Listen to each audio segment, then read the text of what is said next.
find the fish. Find the fish. Find the fish. I think we can all agree that finding the fish is the number one most important thing to consistently catching fish, right? Because regardless of if you have a $100,000 boat or all the nicest rods and reels and all the nicest tackle and a million slam shadies, you're not going to catch fish if you're in a dead zone. But the problem is so many of us don't have time to do the scouting and to be on the water every single day like a full-time guide. Well, don't worry. We have you covered. That is why we've come up with our Smart Fishing Game Plan. That's every single Friday morning. We put out a 10-minute video that literally shows you where to find the fish in your area. 10 minutes or less. That's all it takes. 10 minutes or less. We will get on satellite maps and actually show you the trends based on weather, based on the tides, and based on what's happening right now to help you go out there and consistently find the honey holes.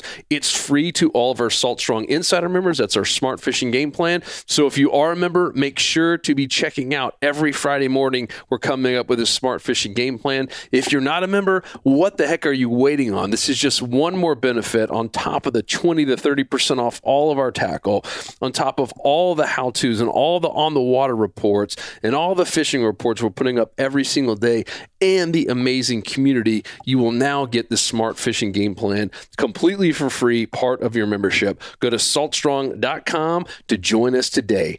Here's the episode.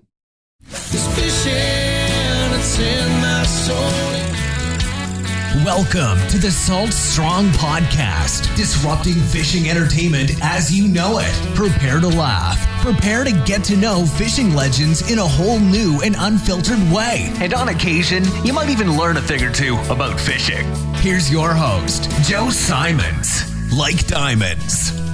Hello, Salt Strong Nation. Joe Simons, like diamonds. We are back again. Got Luke Simons, like diamonds, and we got Justin with his sunglasses on. What's going on, dude? Talking about nighttime and you got to put your shades on. So stinking cool. Oh, I can't even hear you. You're on mute. What the heck is going on? That my future's so bright, I wear my shades at night. I love it, dude. I love it. So I think this could be a super quick one. Basically, night fishing is the same as day fishing, except there's a moon out instead of the sun. All right, we're done. Goodbye. Nope, there's more than that. There's a little bit more than that. That's this is going to be the shortest podcast ever. No, there's a whole lot more to that. There's some distinct advantages, and I don't know. Maybe there's a couple disadvantages, but there's, I would say, more advantages than not. You just got to stay up later, and safety and navigation and all that stuff. And sometimes it's harder to get family to come with you at nighttime. But I mean, we had a guest on, the Mad Snooker, Captain Dave Pomerleau. The dude only fishes at night. And I think most guides in the state of Florida would say that the Mad Snooker is one of the better snook anglers in the state. Has probably caught more in his lifetime than most people in the country. And he legitimately only fishes at night. And I asked him, I was like, well, how did that happen? He's like, well, if you haven't seen, he goes, I'm kind of a night owl. He's like, I'm pasty white. I don't really like to be out in the sun. And in the middle of the day in Florida, it gets pretty doggone hot. And there's all this boat traffic, and every ramp, my customers want to go on the weekends a lot, and every ramp is packed. And he's like, at night, it's the exact opposite. He's like, there's no one at the ramp. There's no pressure. It's cooler out. I'm not getting sunburn. I don't have to worry about sunscreen. And he's like, I just absolutely crush them at night around. For him, it's a lot of docks and bridges, some heavy structure, which Justin will talk about in a little bit. And he does. He absolutely crushes it. And he does fish every night. So where do we want to begin on this? Justin, you were going to do a checklist, I know, right? A nighttime fishing checklist for our insider members. So let's have you kick it off, because I know you've spent a lot of time at night with and without shades on. Oh, with shades on. Yeah. Got to do it in style. If you're listening, Justin, he was wearing really thick, dark black glasses. He got bit by a spider last night. I'll show him. Hold on. Oh, boy. Oh, it's healing up. It was a whole lot worse. I was expecting worse. Yeah, the Benadryl is making it better. Yeah. I'm going to keep poking at it. Yeah, you should do that. Try to pop it. It's great. That's no. Try to pop. Gross. Well, they have a whole show on like people popping zits and stuff like that. And there's literally a whole show. There's people that are into that. It's real. It's perversely addicting. All I gotta say is, I'd be worried about the spider. Don't worry about me, guys. Check on the spider and his family. Anyways, so night fishing and getting a checklist together. So, guys, I do a lot of night fishing, particularly through winter and summer. But I actually now I'll do it year round, and I'll hop all over the state of Florida and get on a night bite for big gag grouper over in Tampa Bay when the season opens. There's really good snook fishing at night around bridges, big relief bridges, giant highways like Skyway, for example.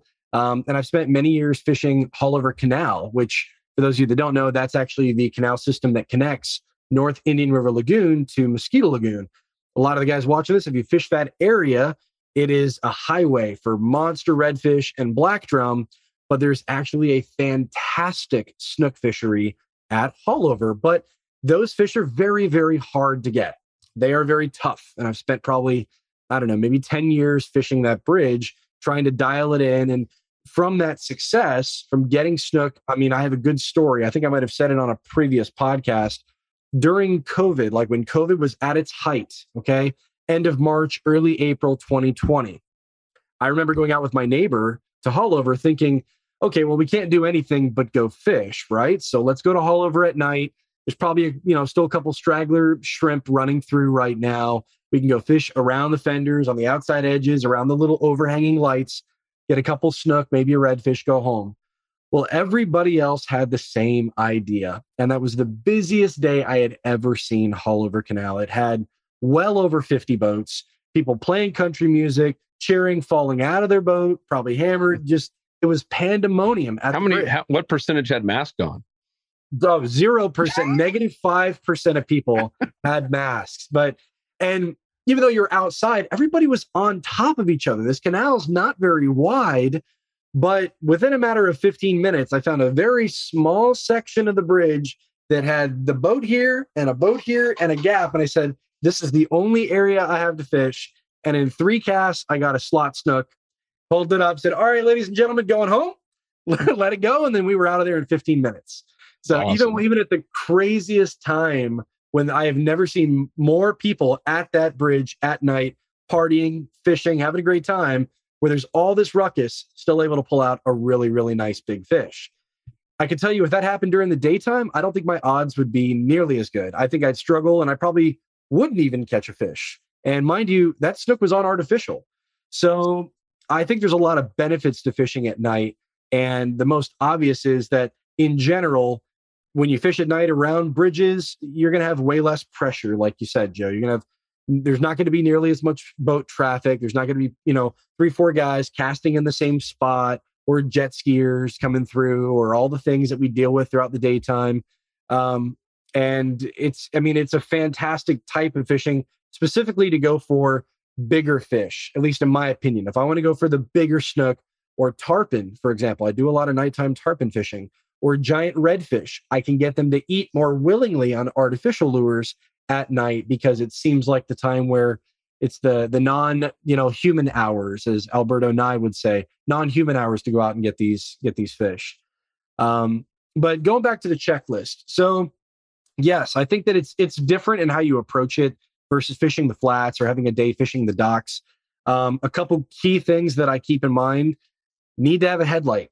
And just if you're going to go out and you're going to do more night fishing, have a backup, because you'd be surprised from one night to the next, your battery could just go bad on that headlight. And if you don't have spare batteries with you, or let's say you accidentally get it wet and it gets rusted and you don't have another headlight on you, well, you're fishing in pitch black darkness, and it's really tough to see what you're doing, tying knots, clipping off tag ends of your leader. So a headlight is imperative. I used to start with like $20, $25 headlights from Lowe's or, Home Depot or something. And now I probably got it in my bag back here. I've got a monstrous, coal miner style headlight that, it could pierce 500 feet in front of me. I could see everything. He's got a Q beam on his forehead. Yeah, pretty much. It actually pokes a hole into the water. I can see the bottom of 20. No, it's rechargeable, and it's serious. Just get yourself a good quality headlight, invest in that. It's going to save you a lot of headache, because the last thing you want is to be out there at 11:30 at night and the bite be getting good and you broke off and you need to cut and retie and your light is starting to fade out or the juice is starting to give out and it's not as strong, and your buddy will turn on his light and it's like, ah, and it just blows up everything. And it makes it so much more enjoyable when you need to see what you're doing. We are not inherently nocturnal animals, so you need to have a good way to, orient yourself out there.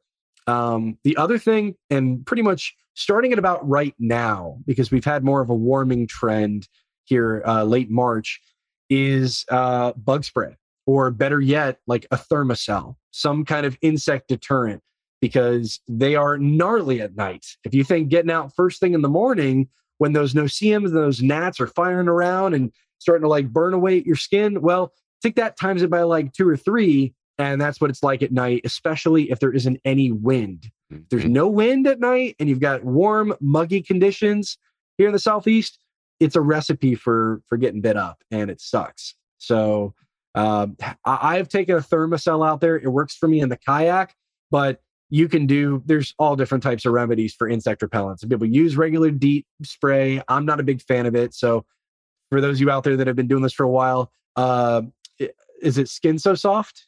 Isn't that the stuff people used to, that oily lotion? It's like a Vino, or what's the brand? I can't remember. That's it. Yep. Vino. Yeah. Looks like, what is it? No. It's like I just use Banana Boat sunscreen. The regular sunscreen does it for me. That's all I use. That could work. And then when, if you stay out till sun comes up, then you're already prepared. So that's not bad.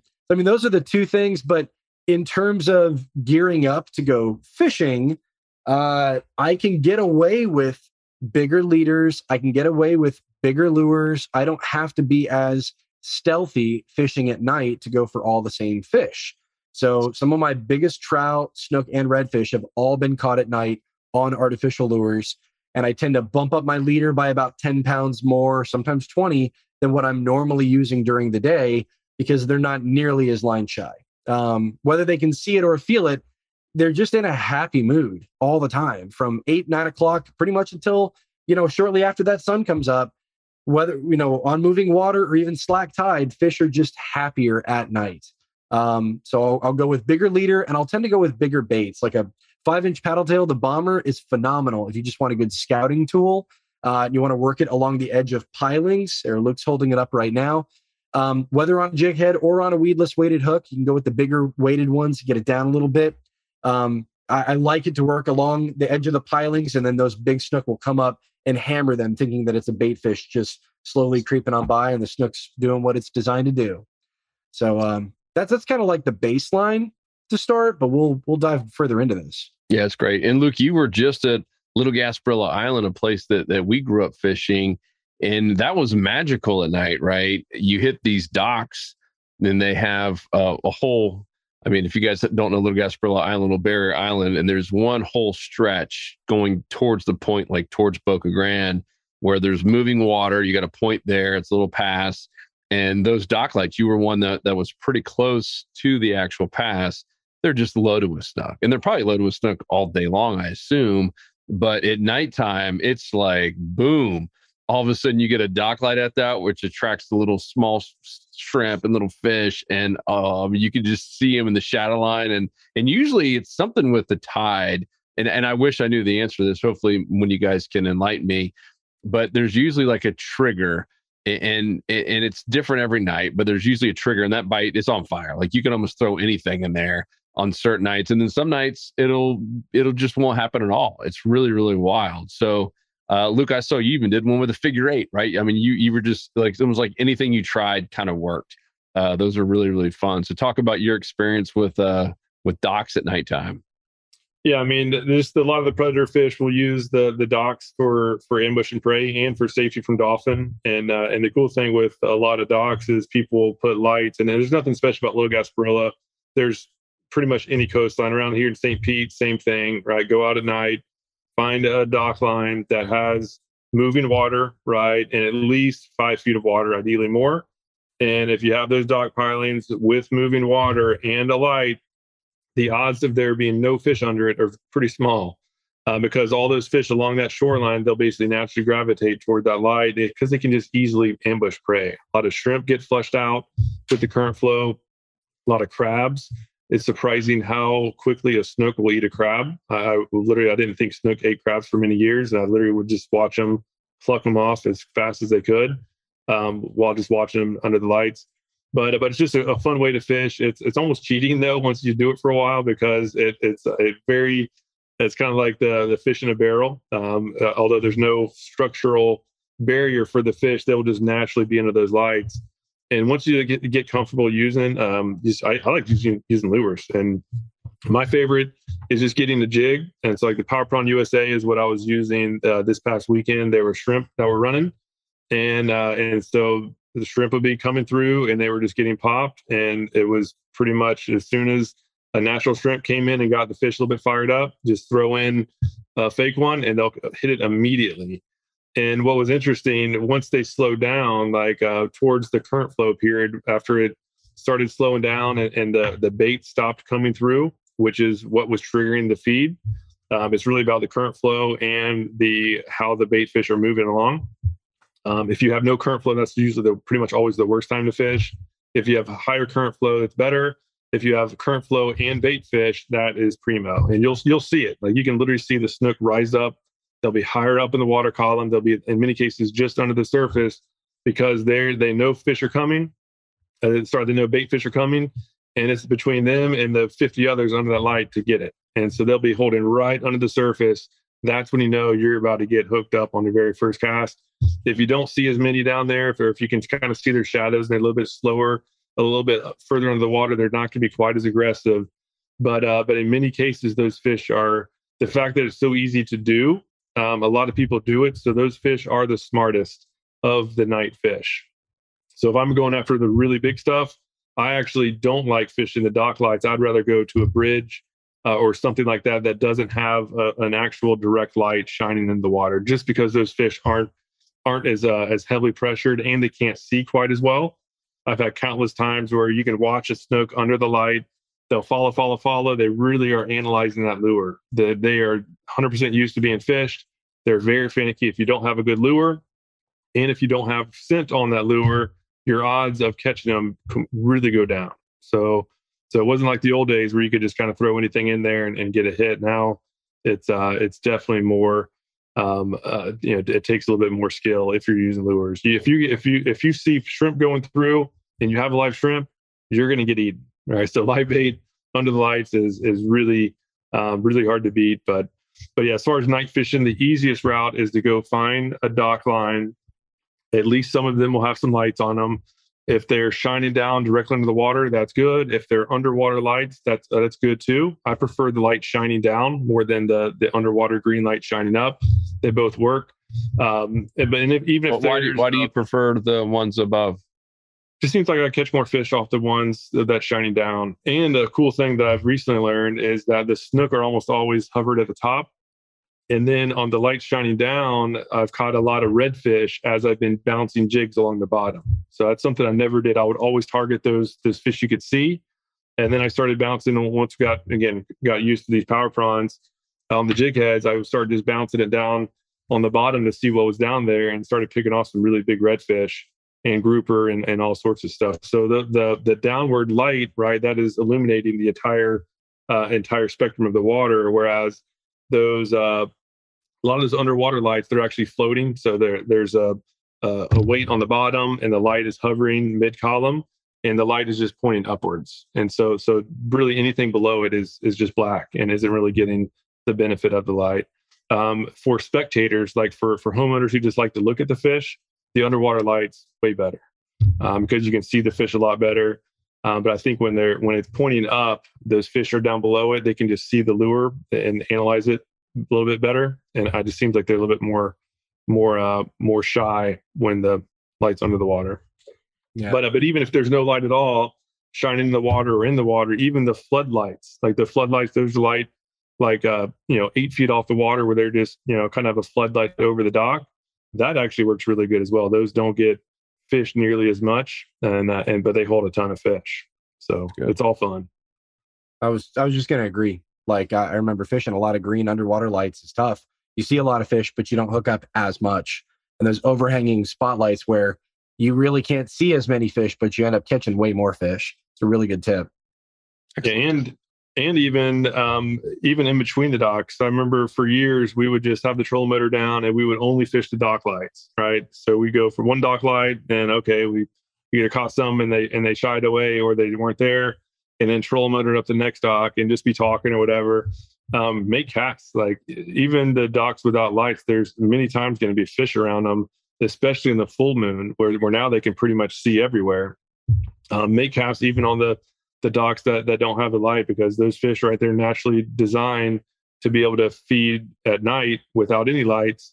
And so I think a lot of a big mistake a lot of people do, myself included for many years, was I would just totally skip the non-lit sections.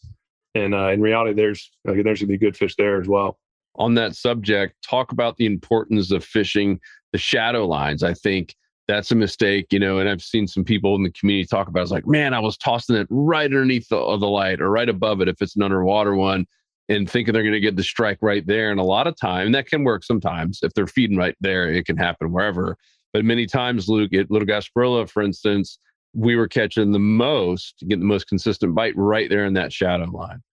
Yeah, the best thing to do is to cast, to start down current of your light that you're going to be targeting.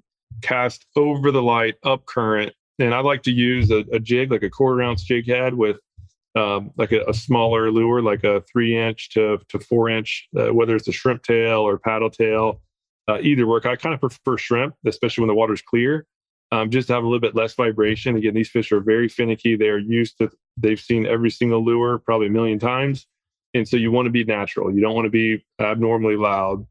But if the water's murky, that's when I'd use the paddle tail. But lately I've been using shrimp tails, cast up current, let it sink for a couple seconds, and then literally real fast. This isn't like a finesse type situation, because the longer you give those fish to analyze that lure, the more likely they are to not eat it. And it's literally going for the ambush, or sorry, for the instinctual strike, where they literally have a split second to make a decision. That lure is flying through there. They think it's a bait fish trying to get away, and you need to just trigger that instinct strike. And it's shocking how much more fish I started catching once I started doing away with the finesse. Like, it's not like sight fishing a redfish on a flat where you have to be real gentle and slow and methodical. And here on those lights, in many cases, just crank it through and hold on tight. It's a whole lot of fun. Yeah, that's good. I want to make a point, because you brought it up about Little Gasparilla. We use that because we've fished there so many times, and it was some great memories growing up. But you remember that time, Luke, I went over to Perdido Key, had no boat, but we were on the beach side. But that same condominium that we were staying owned all the property on the intercoastal side there, and so we were able to walk across and use their dock. And then right next door had a dock with one of those big lights looking down. And there's no snook up there, right? But I could see the water's cranked. I was like, man, this looks so good. And it was just perfect conditions. And I started making casts up there. I mean, it was crazy. I went back and got the kids. I was there by myself. I went back and got everyone. I got all the nieces and nephews on fish. Like, there were so many trout and a couple redfish, but the trout were just on fire underneath these dock lights. Went back the next day during the daytime, had a little break from the beach, couldn't catch a single thing, not one. And there's tons of boat traffic, there's waves everywhere. And I went back again the following night, caught more fish again there. And I was the only person out there. It was so peaceful. There was a few bugs, but other than that, I was catching a whole lot of fish, and it was just so nice. It's more quiet. I feel like the wind dies down a lot of times at nighttime in the summer. Dies down a little bit. I loved it. It was one of my favorite memories there. So yes, you can do this anywhere that there is some moving water, and that happened to be close to one of the passes there. So very similar to the Little Gasparilla story. And they had good lights, and there was some bait moving through, and crushed it. It was a blast. I want to say something too. I wrote down for spray. One of the best things I found, someone turned me on to the No Nats, NATZ. It stuff flat out works. No gnats. So these are for like those little gnats, the sand fleas, and things that just, not necessarily mosquitoes. It will help for that, but those little just no-see-ums, it absolutely works. You can buy it on Amazon, NATZ, no gnats. My little tip. Please, let's talk bridges. So we covered the dock lights. That's a fun way fun way to catch fish for quantities of fish and for ease of doing it. Bridges, and I know, Justin, you've done a ton of this. You've done a lot more than I have. Just kind of give a quick synopsis of bridges and going after the bigger fish under bridges. So yeah, I was listening to you talk about how you're approaching and presenting when fishing docks, and it does sound very different when you fish a bridge. You know, like you're trying to keep stealth in mind, even though you're night fishing.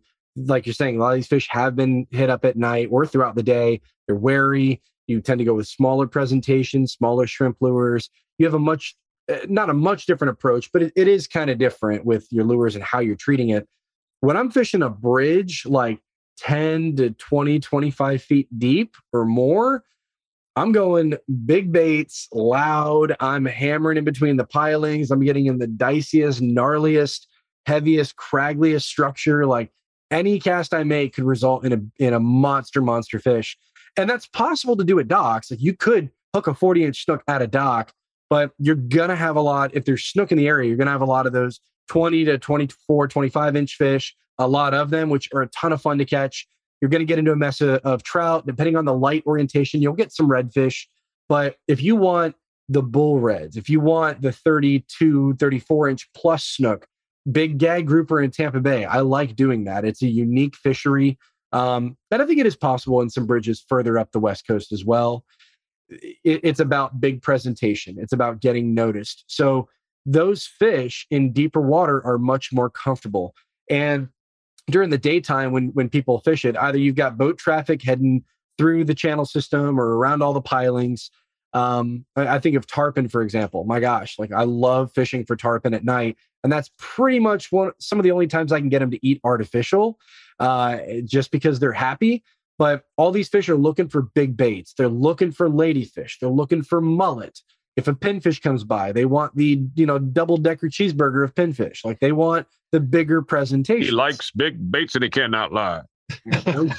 No shame. And scent definitely helps. Like I'm always going to put Dr. Juice on. I'm always going to have a trail behind me when I'm working that bomber or I'm working an even bigger paddle tail. Sometimes I'll throw 7 to 10-inch paddle tails or eels. I just want a much bigger silhouette or profile. I know that if a big fish is going to decide to be like, I'm going to get a snack, he's not going to want to eat a 3-inch shrimp. I mean, can they? Yes, they can. But the bigger power prawns on heavier, bigger jig heads, I talked about the striper eye jig heads in a recent review, 1/2 ounce, 3/4, 1 ounce, when there's rushing current, the bigger power prawn USA or the Brazilian power prawn, great options. I mean, I've caught a lot of the more quality snook on artificial shrimp lures, so that's a good thing that I'll have tied on. But topwater's kind of out of the question for bridges. I saw you grab the Moonwalker. We kind of addressed it on like a pre-com before the call. I think Moonwalker and topwaters have their place when fish are busting and they're really fired up on bait fish running by. But at bridges, with it being so deep, you kind of want to find like that depth highway that these fish are going to be staged, mid-water column, 3/4 of the way down, near the bottom. And you really are going to need to poke through that water column when you fish water that's deeper than 10 to 15 feet to find that sweet spot. And that's really why I mentioned swim baits are a good search tool, because depending on the jig head that you're going to use, you can kind of determine at what range you're going to run that lure across those pilings or across the fender boards to be able to get in that strike zone of those fish. Because a lot of times they're going to want to come up and eat something. So you're going to want to be off the bottom, and you're just going to want to present it like either here or here or here. And every day you go out is going to be different. These fish are going to kind of move up and down to the water column in stage, and they're going to ambush feed, stuff that's coming by the structure. Good. He likes big baits and he cannot lie. Let's talk about flats. Do you ever fish the flats? I mean, I know, like even this morning we started really early, and the topwater then. So it was technically night because the sun hadn't come up yet. But it's tough. Like it's tough. Like we started fishing those mangrove lines, Luke. It's really tough to gauge. All right, am I actually in the mangrove trees? Did I get close enough? It can definitely be a little bit tougher when there's no light out there whatsoever. What do you guys think? I love it. And that's the type of fishing that I for many years I would only do the snook lights, like the lights at night. And then when I started tournament fishing, when I lived over and on the East Coast and in Melbourne, started doing these tournaments, and some of them, the captain's meeting would be on Friday night at like 7:00, right? Like having some food and everything, and every once in a while it'd be like 2 or 3 a year. Is that the fishing can start immediately, and so we could start fishing as soon as that captain's meeting is over, and then weigh-ins at 3:00 the next day on Saturday. And so the best bite is almost always at night, and we just literally fish all night long. And so I did that many times, and I realized that it was surprising how good the normal daytime spots were at night that didn't have any lights, that didn't have anything abnormal. And it makes sense too, right? This fish aren't going to go 2 miles to find a dock light if there's no lights around. They're just going to be positioned in their normal areas. And as mentioned earlier, right, there's just not much traffic on the water. So those fish, fish are really designed to ambush prey. They can see well enough to feed at night.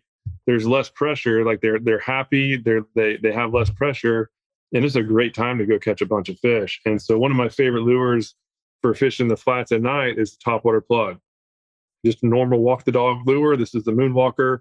Obviously, pretty much any lure would work. And these fish aren't very spooky, so you can just basically power fish covering a lot of water, and those topwaters will just absolutely get slammed. If it's really calm out, so if it's just flat calm, sometimes topwater is just still too loud. That's when I'll just go with a big paddle tail, like the Bomber. It's a 5-inch paddle tail with a big tail on there.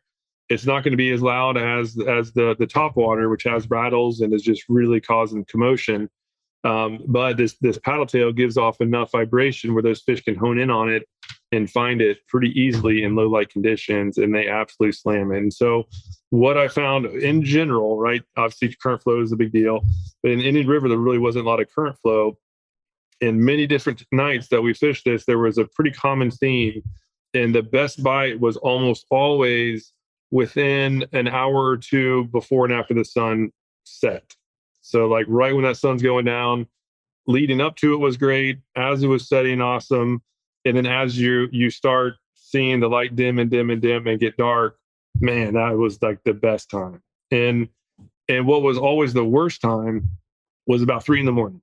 So like the 2:30 to like 4:30 in the morning really in general would die off. Sometimes it was good, but in general, up on the flats, that was really the time where it just really not much happened. But then as soon as around 5 a.m. came around, like the sun is just barely starting to light up the sky on the horizon, it just like flat out turns on again. And it's just like, so like the first beginning of night and the last part of night is like the magic time, I would say, in general, all else being equal.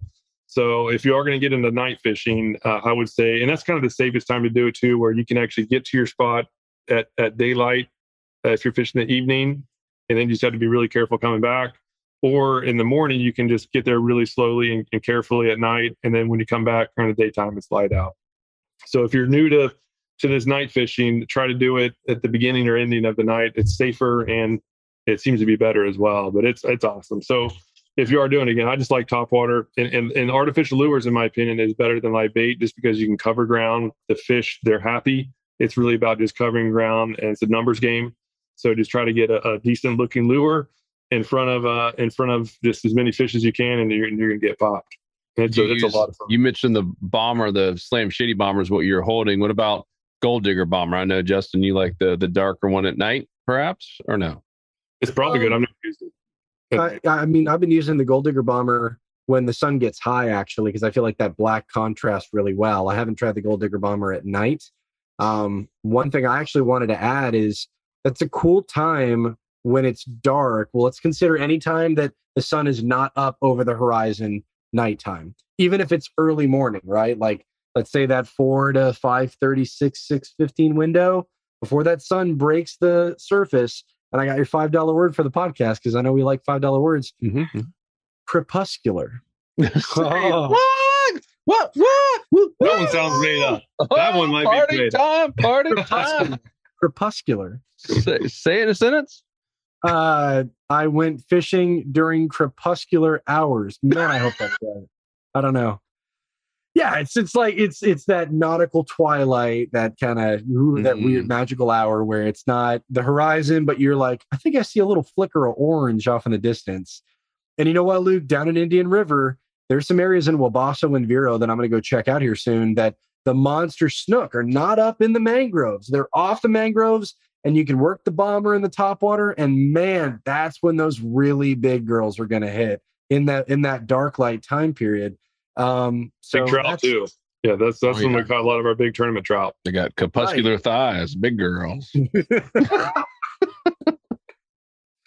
I like it. And yeah, no, and just to those tournaments too, and Justin nailed it. Like that's when you get the biggest fish in most cases. And it was what we would do the whole night thing, and then so you fish all night. You don't sleep at all. Maybe like we'd sleep on the boat. Like I would just like lay on the side deck, and Nick would be fishing, and I'd sleep for like an hour, and just come to the weigh-in, and you've been fishing all night. You're out in the sun all day long. You can just see who did it all night because it looked like zombies. Like it was not easy. It was, fishing when you do that to that extent, it'll wear you out.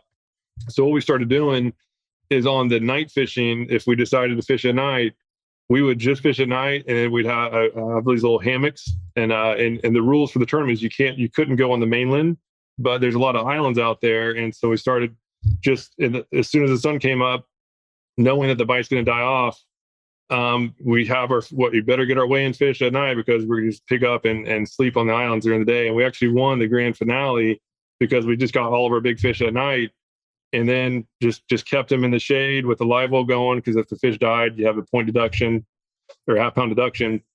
And we literally went into the weigh-in just super fresh. We were out, just like sleeping in hammocks during the day, and won the tournament. It was awesome. But again, it was all about that night bite, and pretty much all of the fish that we caught and weighed in tournaments, it was usually, as I mentioned, right within an hour of the sun going down, or I would say hour, 2 hours with the sun going down, and then like that last couple hours before the sun came up, like that's the magic time. So now, whenever possible, especially in the spring, summer, and fall, I'll caveat that. In the wintertime, it's a little bit different, where it gets too cold for the fish and they'll actually push off the shallows. But during the spring, summer, fall, especially the summer and the fall, that nighttime bite is just awesome on the flats. And just need to make sure to be very aware of where you are, because no matter how many times you've been out there, when you're out there at night for the first couple times, it's easy to get confused on where you are. So make sure that you're super careful, that you have a GPS where you can constantly look and just make sure that you're in the areas that you think you are, because if you're not paying attention just for a split second, you can get yourself into trouble. Yep. That's true. And the other best thing about night fishing, no wave runners. You don't see wave runner. All the original ones didn't even have navigation lights. The new ones probably do. They do have everything, but it's crazy, right? The wave runners all go home. I see it every time. As soon as they start seeing the sunset, like, we got to get back to the ramp. And I'll throw one more thing out there, because I see this as a mistake on that people I fish with that are a little bit newer to night fishing. Especially if you're on the flats, one of the biggest mistakes you can make if you're up in the shallows on fishing natural shoreline without a lot of light activity is to have your headlamp and turn it on and scan the water with it. Like you'll see all the mullet jumping, that just totally freaks everything out. They're not used to it. So turn the lights off, go in stealth mode. If you do need to tie a knot or something, like look back the other way, right? If you're going forward, like look back, like make a conscious effort not to let your Q beam or your light, even a smaller light, like hit the horizon, because that's going to really, it has a high odds of spooking the fish out pretty bad. Justin, you're going to say something? Yeah, you know me. You're always watching me because I'm going to laugh. But like, yeah, you're out on the flats.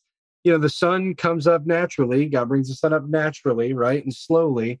It doesn't come out and say, let there be 800 lumens. How about a million? How about a million lumens? Yeah, you can get away with a lot more at night as far as being a little bit loud, but like a quick zap. It's almost like a shadow. It's like a daytime shadow going over a fish will spook them, Freaks just because it's quick darkness, and quick lightness is just as bad. Yeah, that's good.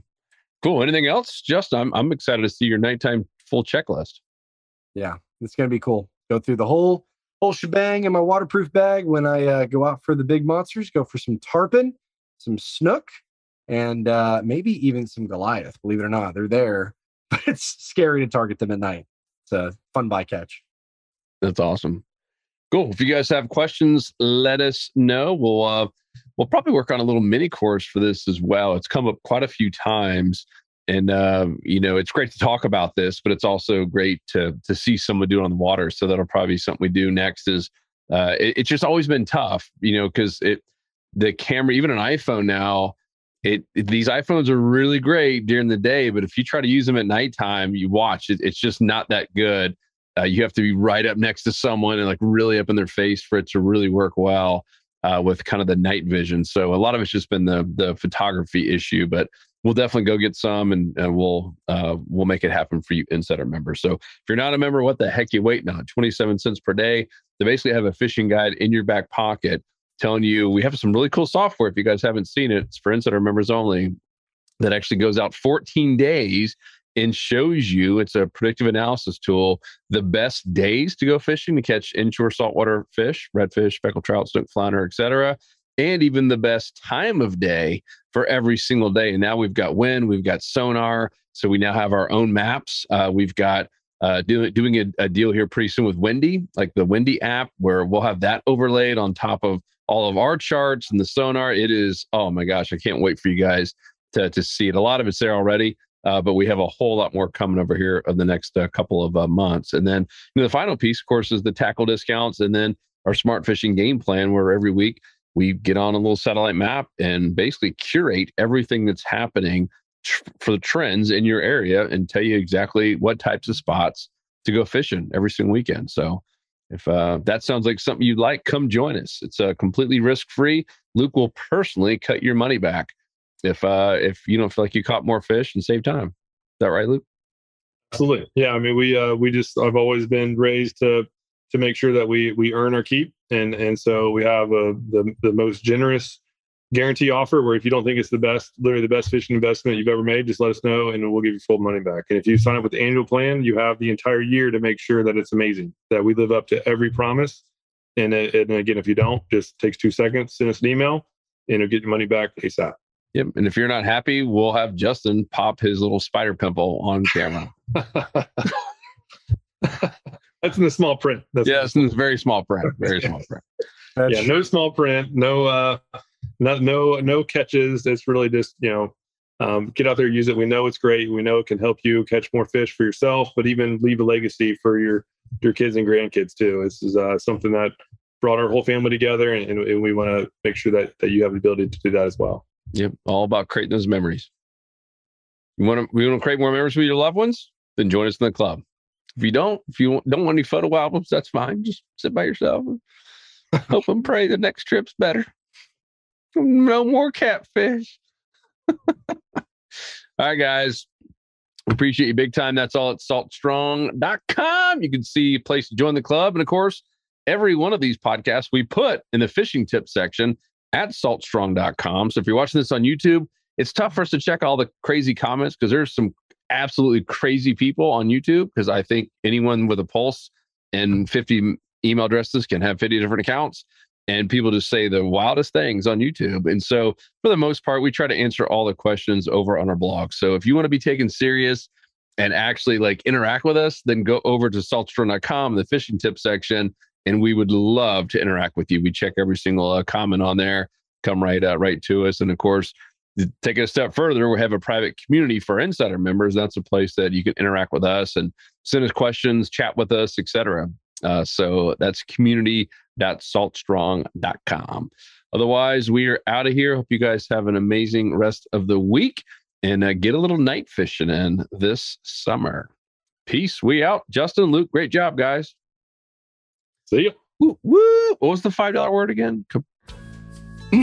Crepuscular. Crepuscular? I'm gonna have to look that sucker up. Otis just came. He's like, "What?" Yeah, Otis doesn't believe that one either. Oh, that was good. Peace. 'Cause fishing, it's in my soul. It was pain.